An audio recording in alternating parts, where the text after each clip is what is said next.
Hi friends, welcome back to our channel. ఈరోజు నేను 1 week weight loss diet recipe share చేస్తున్నానండి. అందులో భాగంగా ఈరోజు డే 1 వెయిట్ లాస్ రెసిపీ అయితే దీంట్లో morning 1 juice and afternoon lunch మాత్రమే షేర్ చేస్తున్నానండి. మార్నింగ్ నేను వాటర్ మిలన్ జ్యూస్ తీసుకుంటున్నాను. అందులో వాటర్ మిలన్, ఆరెంజ్, లెమన్ ఈ 3 యాడ్ చేసుకొని జ్యూస్ చేసుకొని తీసుకుంటున్నానండి. వాటర్ మిలన్లో వాటర్ కంటెంట్ ఎక్కువగా ఉంటుంది అండి. అది మన వెయిట్ లాస్కి బాగా యూజ్ అవుతుంది అండి. ఆరెంజ్లో విటమిన్ సి ఉంటుంది అండి. అలానే లెమన్లో కూడా విటమిన్ సి ఉంటుందండి. ఇవి మనకి వెయిట్ లాస్కి ఎంతగానో యూజ్ అవుతాయి. అలాగే ఇది బెల్లీ ఫ్యాట్ జ్యూస్ అండి. ఈ 3 కలుపుకొని తీసుకోవడం వల్ల మన బెల్లీ ఫ్యాట్ చాలా బాగా తగ్గుతుందండి. మీకు చాలా త్వరగా రిజల్ట్ బాగా కనిపిస్తుందండి. అలాగే ఆఫ్టర్నూన్ లంచ్గా నేను కిన్వా రైస్, బీరకాయ పెసరపప్పు కర్రీ, కొంచెం కుకుంబర్, క్యారెట్ తీసుకున్నానండి. ఈ బీరకాయ పెసరపప్పు కర్రీ మన వెయిట్ లాస్కి చాలా బాగా యూజ్ అవుతుందండి. బీరకాయలో ఫ్యాట్ కంటెంట్ తక్కువగా ఉంటుంది. అలాగే వాటర్ కంటెంట్ అండ్ ఫైబర్ ఎక్కువగా ఉంటుందండి. ఈ వాటర్ కంటెంట్ ఉండడం వల్ల మనకి బాడీ డీహైడ్రేషన్ కాకుండా ఉంటుందండి. అలాగే ఇందులో vitamin A, vitamin C, vitamin B6, iron, potassium, magnesium ఉంటుందండి. విటమిన్ ఏ కంటికి మంచిది. విటమిన్ సి వెయిట్ లాస్కి యూజ్ అవుతుందండి. అలానే విటమిన్ B6, ఐరన్ అనేది మనకి ఎనీమియా ఉన్న వాళ్ళకి చాలా బాగా యూజ్ అవుతుందండి. అంటే రక్తహీనత ఉన్న వాళ్ళకి విటమిన్ B6, ఐరన్ తీసుకోవడం వల్ల రక్తహీనత లేకుండా ఉంటుందండి. కాబట్టి మనము కంపల్సరీ మన డైట్లో బీరకాయని యాడ్ చేసుకోవాలండి. ఇప్పుడు మనం ఆ రెసిపీని ఎలా తయారు చేసుకోవాలో చూద్దామండి. ముందుగా ఆయిల్ వేసుకొని ఆలు, జీలకర్ర, పెసరపప్పు, పచ్చెనపప్పు వేసానండి. తర్వాత ఒక మీడియం సైజ్ ఆనియన్ వేసానండి.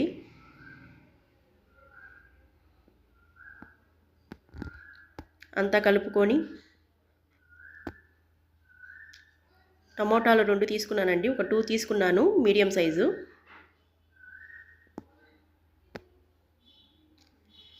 అది టమోటా కొంచెం మగ్గేంత వరకు కలుపుకున్నానండి.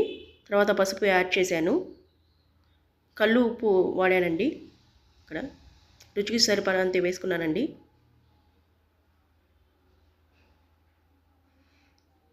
అంతా ఒకసారి మిక్స్ చేసుకొని ఆ టమాటా కొంచెం మగ్గేంత వరకు చాలండి. తర్వాత అల్లం వెల్లుల్లి పేస్ట్ వేశాను 1 టేబుల్ స్పూన్.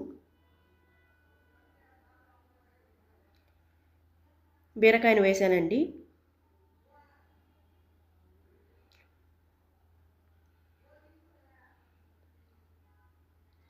నేను ఇక్కడ ఒక పెద్ద సైజు బీరకాయ తీసుకున్నానండి.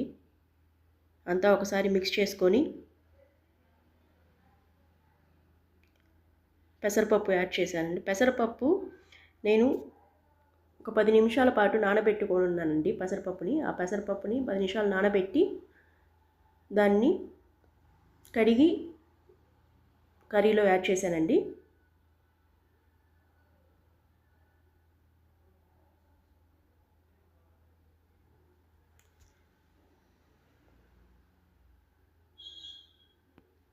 పెసరపప్పు డైలీ డైట్లో మనము వాడుకుంటే మన హెల్త్కి చాలా మంచిదండి. అది వాటర్ కంటెంట్ ఎక్కువగా ఉంటుంది. ప్రోటీన్ ఎక్కువగా ఉంటుందండి పెసరపప్పులో.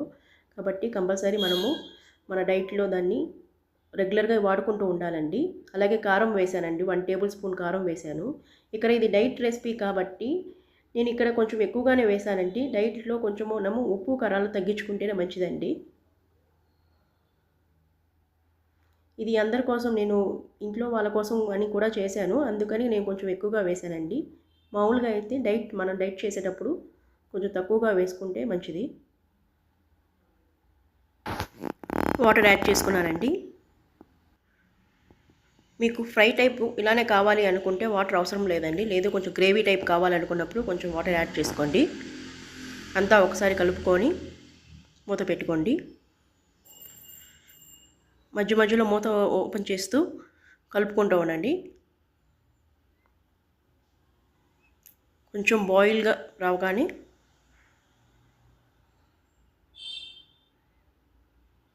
ఆ బబుల్స్ వస్తున్నాయంటే ఉడికినట్టండి కర్రీ. కొంచెం అంతా కలుపుకొని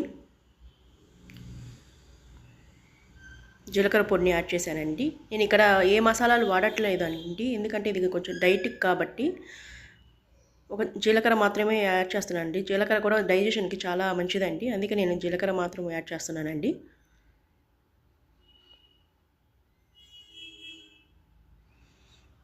లాస్ట్లో అంతా అయిన తర్వాత కొత్తిమీర వేసుకున్నానండి. అంతేనండి, కర్రీ రెడీ అయిపోయింది. నా వీడియో కనుక మీకు నచ్చితే లైక్ చేయండి, షేర్ చేయండి అండ్ సబ్స్క్రైబ్ చేయండి.